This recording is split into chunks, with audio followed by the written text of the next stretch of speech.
लंबी चौड़ी बहू। ये प्रेम कहानी शुरू होती है दिल्ली से नोएडा जाने वाली बस में। जिस बस में सवारी कर रहा होता है पराग और उस बस की कंडक्टर होती है अनुराधा। ओके, टिकट दिखाओ, टिकट टिकट। चाचा का प्लेन नहीं चल रहा है यहाँ तेरा, जिसमें फ्री में सवारी कर रहा है। हिसाब देना होता है हम लोगों को, सरकार को। निकाल पैसे, चल। पराग दूर से अनुराधा को देखता है। अरे यार, कितनी धाकड़ लड़की है। मजाल है कोई कुछ बोल दे। कितनी समझदार और कितनी कॉन्फिडेंट। आज से मैं तो इसी बस में घर जाया करूंगा।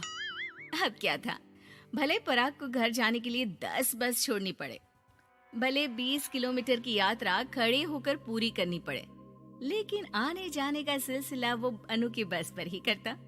एक दिन, ओह क्या करता है तू? हाँ, मैं नोटिस करती हूँ, देखता रहता है मुझे जब देखो तब। हाँ, वो मैं तुम्हें पसंद करता हूँ और शादी भी तुम्ही से करूंगा। हैं? वाह जी वाह, तू ना कोई प्रधानमंत्री हो गया कि आज से 500 की नोट बंद और नोट बंद। नाजिना, इतनी तो नहीं चलती, लेकिन हाँ, तुम्हें प्यार करता हूँ। तुम्हें कोई प्रॉब्लम नहीं होने दूंगा, ये वादा करता हूँ। हाय देखिए अपनी, मेरे लिए कोई ऐसा लड़का चाहिए जो मेरी तरह लंबा चौड़ा हो। अरे जोड़ी भी तभी अच्छी लगती है।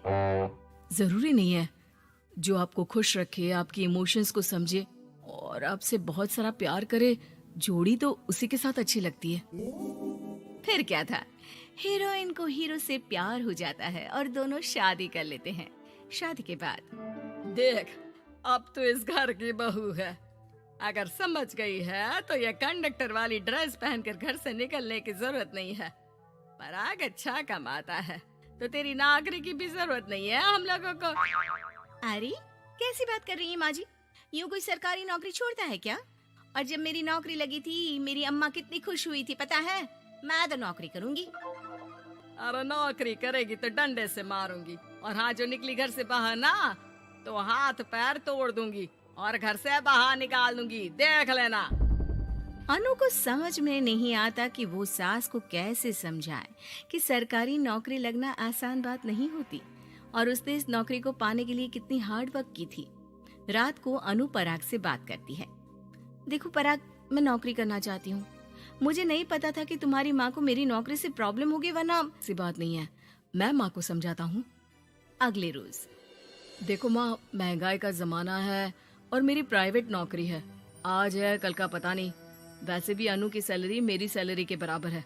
अगर ये भी नौकरी करेगी तो हम लोगों को जिंदगी जीने में आसान हो जाएगी ना।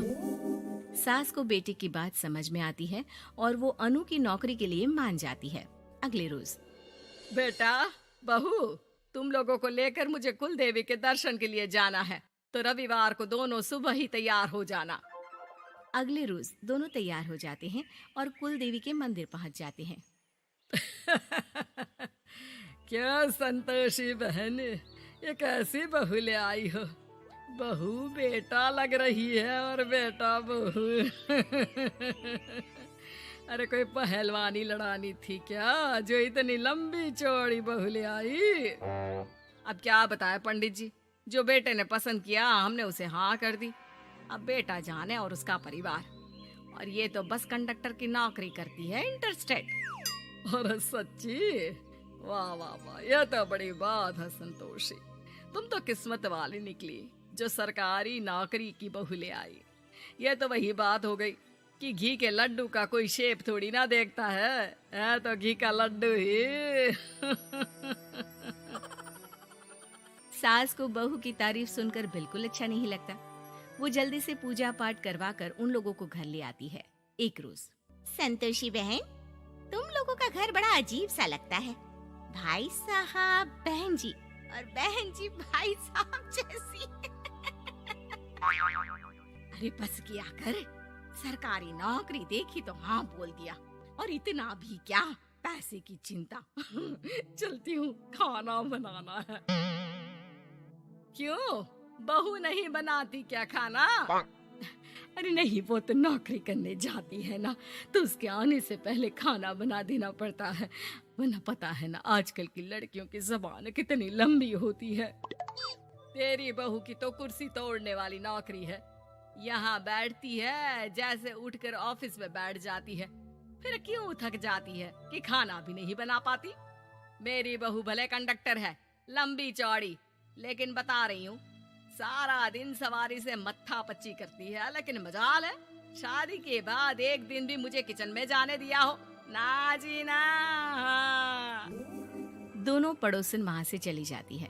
सास बाजार जाती है और एक ट्रेड मशीन ले आती है। अरे माँ जी, इस उम्र में आप घर पर जिम खोलेंगी? अरे तेरे लिए लाई हूँ, रोज चलाकर 2 घंटे इस पर, पतली हो जाएगी। और खाना कम खाया कर, जब देखो बकरी की तरह मुंह चलता रहता है तेरा। वाह जी वाह, एक ही तो शौक है खाना खाने का, वो भी रोक दो। हाँ, लेकिन सास तो सास थी, बहू के खाने से लेकर एक्सरसाइज सब का हिसाब किताब रखने लगती है। अरे मैं मोहल्ले वालों को बताकर रहूंगी कि मेरी बहू भी शिल्पा शेट्टी की तरह पतली हो सकती है। वही बहू बस में जब सवारी का टिकट काट रही होती है, उसे चक्कर आ जाता है और वो गिर जाती है। सवारी हैरान परेशान हो जाती है और ड्राइवर को वहाँ बुलाती है। अरे शहर नहीं थी हमारे कंडक्टर साहिबा, लेकिन जब से शादी हुई है बकरी बन गई है। सास को तो बस इनके खाने की ही लगी रहती है। ड्राइवर बस में बिठाकर बहू को घर छोड़ आता है और सास को कहता है, अरे पता है आपकी बहू कितनी धाकड़ है, किसी को बात करने से पहले 4 बार सोचना पड़ता है कि बोले या ना बोले, कहीं झापड़ ना पड़ जाए। और आप है कि इन्हें बकरी बनाने में लगी है। अरे चुप, निकल यहाँ से। मेरी बहू है, मैं इसे बकरी बनाऊं या फिर गीदड़, तुम्हें क्या पता लोग कैसा मजाक उड़ाते हैं कि बहू इनकी बस की कंडक्टर है। बोलो मुझे कैसा लगता होगा? अरे काम तो काम होता है माँ जी, वो छोटा या बड़ा नहीं होता। खैर जैसी आपकी मर्जी, चलता हूँ मैं, नमस्ते। ड्राइवर वहाँ से चला जाता है। बहू ठीक हो जाती है। एक बार आधी रात को कोई संतोषी का दरवाजा खटखटाता है। अरे इतनी रात में कौन आ गया? मेरा घर है, कोई पुलिस स्टेशन की घंटी नहीं जो बजाए जा रहे हो। खोल रही हो दरवाजा। जैसे ही दरवाजा खुलता है, सामने वही पड़ोसन खड़ी होती है जो अनु की कुछ दिन पहले बुराई कर रही थी। मेरी बहू के पेट में दर्द हो रहा है, उसे जल्दी अस्पताल पहुंचाना जरूरी है।